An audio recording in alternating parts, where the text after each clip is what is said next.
choosing Vault-Tec. Vault 79 is the main subject of the Wastelanders DLC and the reason so many people are returning to the Appalachian region. Why?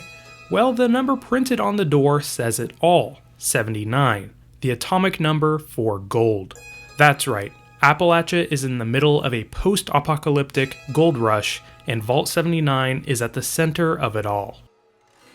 In my previous videos on Vault 79, we found out that it was built covertly. Not only was it hidden away so that nobody could find it, its paper trail was also heavily concealed, behind shell companies and government cover-ups. Why was this secrecy so important? Well, during the Overseer Overseen mission, where you can investigate Vault-Tec University, in the maintenance room you can find a projector that outlines Vault 79's purpose. Welcome, esteemed members of Congress and our armed services, to a very special Vault-Tec presentation.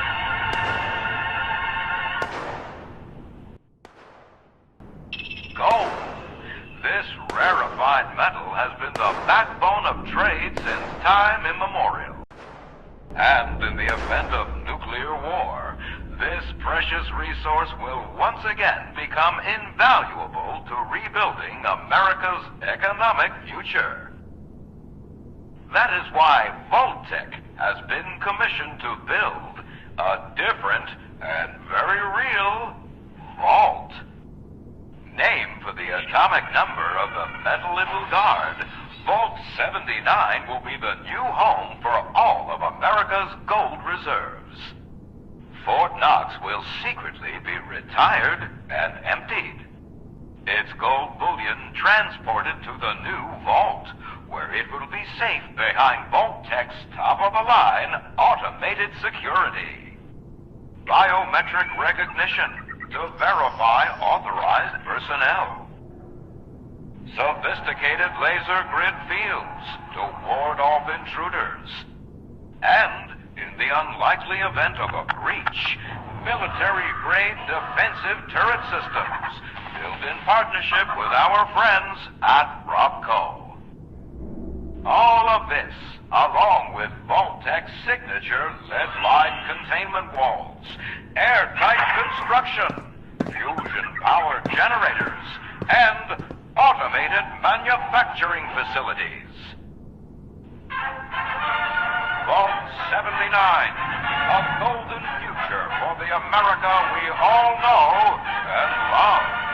Brought to you by Vault-Tec. So, Vault 79 is to hold all of America's gold reserves that would be transferred from Fort Knox, located in Kentucky. It's a little strange that the US government would transfer gold from one secure bunker to another secure bunker hundreds of miles across the country, but maybe there's a reason behind this. Moving inside Vault 79, we can enter this vault two different ways. Through the front door with the raiders, and through the wall using the motherlode drill with the settlers. I went with the settlers. Moving through the vault, we can enter the vault's auditorium. Warning, atrium security triggered. Defense measures activated. All unauthorized personnel will be terminated. Thank you. This is where we find the first signs of the Secret Service. These bodies look like they have been laying around for a while. I wonder what happened to them. Heading to a second level, we can find a door that leads to the Overseer office. Inside, we can find an office lacking the standard Overseer's desk and terminal. That must be a symptom of not being a standard vault, requiring an Overseer. In a glass case, we can find the shooting range password, which is located in the lower part of the auditorium. Sitting next to an inaccessible terminal, we can find a holotape labeled First Days in Vault 79. Just finished offloading before the big drop. Even here in the vault, we can hear the nukes going off. Command says it should be safe to go topside in 6 to 12 months. Meanwhile, we'll start shuffling gold bars into the operations shaft. Even if we could go topside shortly, you can bet the former depository is just a slag heap. The gold is probably going to stay here for a long time. So that's why they moved the gold. They probably anticipated Fort Knox being a target. Sounds like they got the gold out of there just in time. But this raises a question. Do you think they knew an attack was imminent? Moving further into the vault, we are confronted by suits behind some glass. Approaching, we can hear what they have to say. I can't believe it. Someone found us. I guess miracles do happen. There are people down here. Never underestimate the power of greed, Slick. You're such a cynic, AC. They're here to rescue us. By their clothing, I say they've been here since before the war. Let's find out. Are you here for the gold? Or to rescue us? Oh, maybe it's just sheer coincidence. Who are you guys? We're what's left of the Secret Service. As part of the Treasury Department, we look after the nation's currency, as well as protecting its leaders. When it looked like everything was going sideways, the government ordered all the gold reserves moved to Vault 79. We were put here to protect it. From people like you, to be honest. What happened down here? We were doing routine work in this part of the vault when the reactor went. Next thing we knew, half our people were turned into monsters, trying to kill us. Worse, the fighting activated the security systems and robots. It was either lock ourselves in here or die. That was almost 3 months ago. We're running out of food and water, so it's a good thing you showed up. From here, we are tasked with returning the power to the rest of the vault. After tinkering with 2 nuclear reactors and fixing the power issue with the help from a ghoulified Secret Service agent named Digger, we can head through a service door that leads to what looks like a gold intake room where we can find our first signs of what this vault holds. 1,000 gold bullion bars, ready to be taken.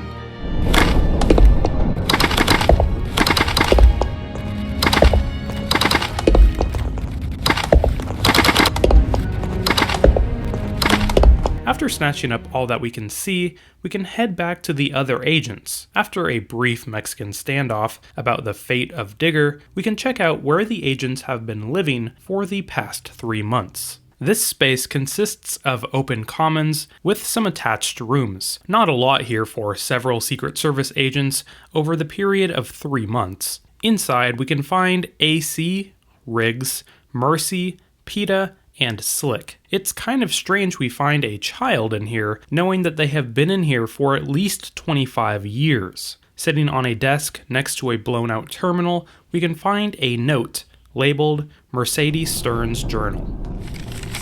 Pregnant. I'm fucking pregnant. I can't believe I let this happen.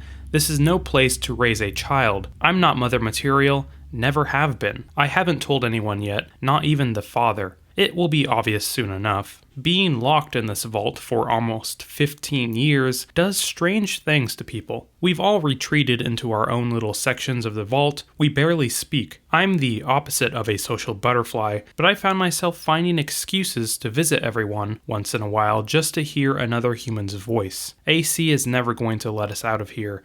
We're going to die in this place. Mercy says that they have been down there for 15 years. That means PETA must be 10 years old. I wonder who the father is. Looking around further, we can head into the bedrooms, where we can find another note labeled Chase Terrier's Journal.